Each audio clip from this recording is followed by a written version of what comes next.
గారు ఇట్లా చేయటం ఏంటని అడగలేదు. మేమే ముగ్గురు ఉన్నప్పుడు ఏం సార్ మీరు పక్కవ బండి అంటే ఏంటంటే ఏళ్ళు చూపిస్తున్నాయి మా అమ్మకి అప్పుడు నేను ఏం సార్ ఇట్లా అంటున్నారు మీ తెలియదు పోండి పక్కవ బండి మరి 3 గంటలు ఉన్నాడు మా ఊర్లో అని ఇంకా మేము అన్నాం. ఇంకేం చేస్తాం ఆయన పెద్ద పదవులు వాళ్ళకి అన్నీ ఉండి మేమేం మాట్లాడగలుగుతాం. ఆడవాళ్ళం మేము అప్పటికి మాట్లాడుతూనే ఉన్నాం.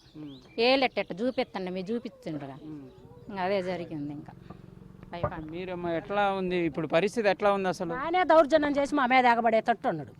మేమే అదురు పోయి ఉరికి పారాల్లో పోయి ఆ రోజు దానుకున్నాం. వాళ్ళే రాళ్ళు వేస్తారు. మేమేం చేయగలిగినాం? మేము అదురు పోయి వాళ్ళు ఇవాళ కత్తులు తీసుకొని వస్తాం, రేపు కత్తులు తీసుకొని వస్తాం. వాళ్ళు అదురు పుచ్చుతుంటే మేము వెళ్ళకున్నాం. మీకు కూడా ఫోన్లు వస్తున్నాయి ఊర్లోకి? మాకు కూడా వస్తూనే ఉన్నాయి. వాళ్ళు చేసే పనే మాకేమున్నాయి? ఏమంటున్నారు ఫోన్లు చేసి మీ ఇవాళ వస్తాం మీరు మేము బడవటానికి వస్తాము, రాళ్ళు వేస్తాము, ఆ ఊరోళ్ళు వస్తాము, ఈ ఊరోళ్ళు వస్తాము అని చెబుతారు. పాలవాగిట్లు ధ్వంసం చేస్తాము, ఆడవాళ్ళ మగవాళ్ళని గుంజేస్తాము అని మామూలు దౌర్జన్యం చేయటంలా.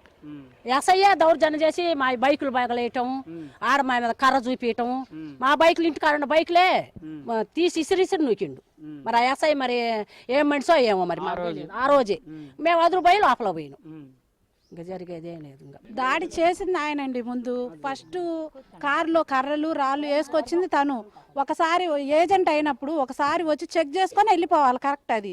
అలాంటిది రెండోసారి వచ్చి మళ్ళీ మూడోసారి గొడవ చెయ్యాలనే ఉద్దేశంతో తను కారులో కర్రలు రాడ్లు మరి కత్తులు అన్నీ వేసుకొని వచ్చి ఆ పని చేసి వెళ్ళారు. అసలు బూత్లోకి పోయి చెక్ చేసుకొని రావాల్సిన ఆయన బూత్లో పగలగొట్టేటప్పుడు ఎస్ఐ గారు బయటే ఉన్నారు. ఏజెంట్లు ఇద్దరు గొల్లమారి శ్రీనివాసరెడ్డి దగ్గరుండి పగలగొట్టించాడు దాన్ని. పగలగొట్టినాక ఆయన బయటకు వచ్చినప్పుడు గిరి అనే అతను లోపల ఎగబడ్డాడు. ఆ కచ్చ బయటకు తీసుకొచ్చి ఆయన పగలగొట్టారు.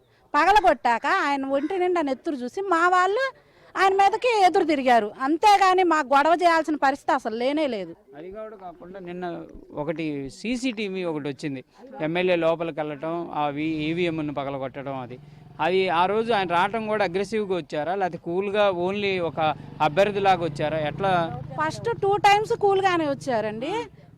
థర్డ్ టైం ఏం జరిగింది, ఫస్ట్ బూత్లోకి వెళ్ళారు. అక్కడికి వెళ్ళాక అక్కడ పగలగొట్టడానికి కుదరలా. తర్వాత సెకండ్ బూత్లోకి వెళ్ళారు. బూత్లోకి వెళ్ళాక అక్కడ ఒక మనిషే ఉండేసరికి వాళ్ళ ఏజెంట్ని దగ్గర పెట్టించుకొని పగలగొట్టి ఇంక బయటకు వచ్చేసి వాళ్ళకి సైకిల్ చేసేసరికి తురకా కిషోర్ అనేవాడు, ఇంకొకళ్ళు డ్రైవరు మొత్తం కలిసి ఆ పని చేశారు.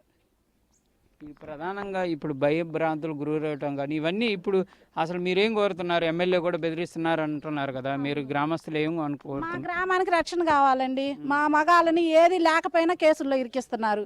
ఒక్కళ్ళంటే ఒక్కళ్ళు కూడా భయపడకుండా ఊళ్ళో గ్రామంలో ఒక్కళ్ళు లేరు. మగాళ్ళు ఉండటానికే భయపడుతున్నారు, ఏం చేస్తారా అని. పోలీసులు వాళ్ళు కూడా చెప్తున్నారు రాలేదు. నిజంగా రాలేదా? ఎవరితో మాట్లాడలేదా పోలీసులు? వచ్చి వాళ్ళకే సపోర్ట్ చేస్తున్నారండి. ఈ తర్వాత జరిగిన విచారణ కోసం అధికారులు మమ్మల్ని వచ్చి అడగలేదు, ధైర్యం చెప్పే ప్రయత్నం కూడా చేయలేదు. అంటే ఊళ్ళో సెక్యూరిటీకి అయితే పంపించారు, 20 మందిని ఊళ్ళోనే ఉంటున్నారు.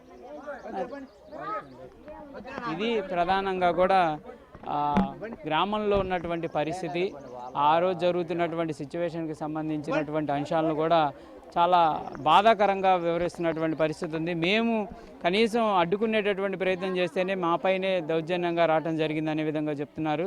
దాంతోపాటు ఆ రోజు ఎన్నికలు పూర్తయిన తర్వాత నుంచి కూడా గ్రామంలో ప్రతి ఒక్కరు కూడా భయభ్రాంతులకి గురి చేస్తున్నటువంటి పరిస్థితి ఉంది. ప్రస్తుతం పోలీసులు అయితే విచారణ పేరుతో వచ్చారు తప్ప మాకు ధైర్యం చెప్పేటటువంటి ప్రయత్నం ఎక్కడ జరగట్లేదనే విధంగా కూడా చెప్తున్నటువంటి పరిస్థితి ఉంది. కెమెరామ్యాన్